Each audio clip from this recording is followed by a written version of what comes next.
In terms of the journey that BHP is on, so I've been with BHP a long time, right? So if you look at the way that the company, mining industry to some degree, but mainly BHP in terms of the company, has matured around how we have thought about diversity in the workplace, has matured significantly, particularly in the last probably, I'll call it out, probably 5 years, and then even more so in the last 2 years. Lots of reasons for that, and there's a lot of capital being spent to change the way we interact, and make things safer, those sorts of things, right through to all the cultural work that we do, even all the way through to trying to make sure we have mechanisms to make it safer to speak up and actually deal with, right?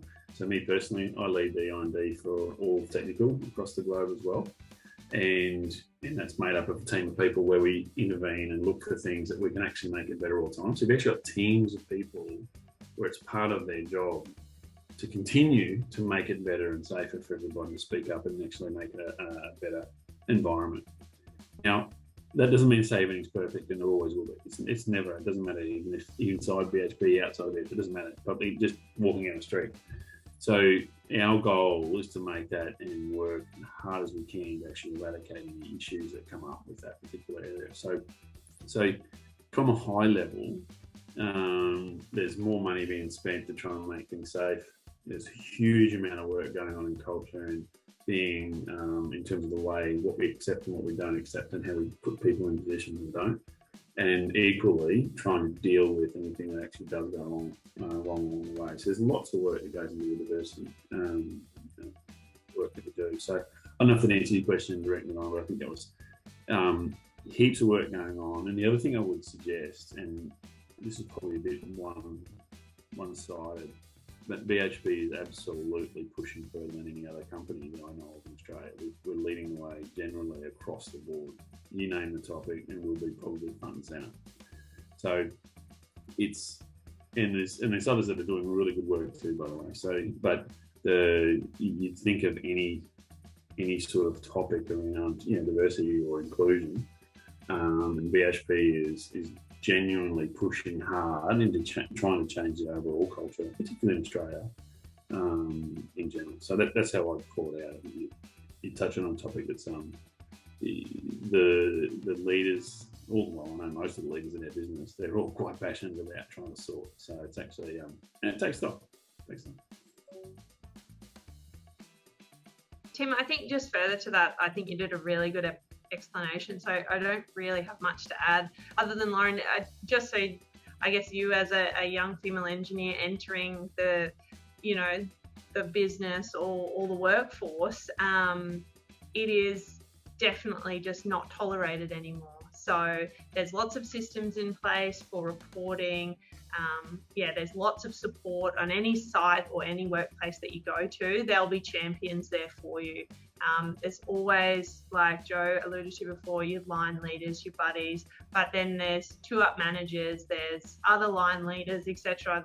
There's always a network there for you. So I'd hate for you to feel hesitant about that. Certainly, like Tim said, there's a fair bit of improvement to go yet, but we're hunting it down as quickly as we can. So there is a network, and it is changing.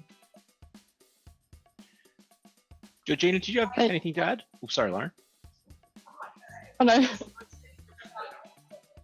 Yeah, I guess I was probably a bit initially daunted coming into a male-dominated industry, but like Alison, Joe, and Tim were saying, I've been fortunate enough, I suppose, to not feel like I've been the victim of any sexism at all.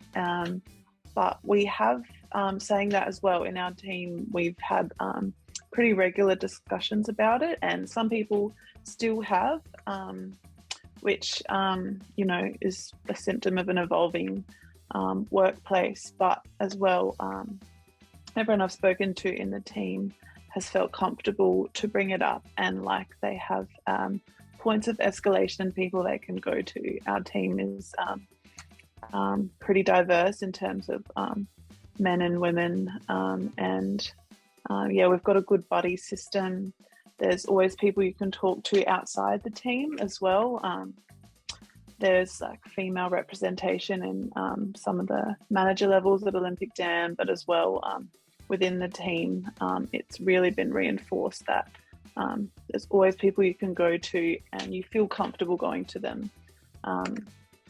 So I wouldn't say that you might not have a perfect experience. You probably will. I've had a really good one, but if there was something to happen or you just want to talk to someone about it, there's always been people there as well. Like Olympic Dam has the graduate committee, and we have events and check-ins throughout the year as well. And the EAP is the Employee Assistance Program. It's completely anonymous, and if you just want to go and talk to someone, even if you don't feel like you have a big enough problem to go to, they're just someone who's there to listen or help you through it. It's also available to your partners as well, which is good, with FIFO and isolated communities. Sometimes things sneak up on you. But I'd agree as well. I feel like BHP is is really seeming to be leading the way in terms of support and the work they're doing to increase like people's mindset and wanting to come to work. A lot of people I work with actually want to be there, which is really nice.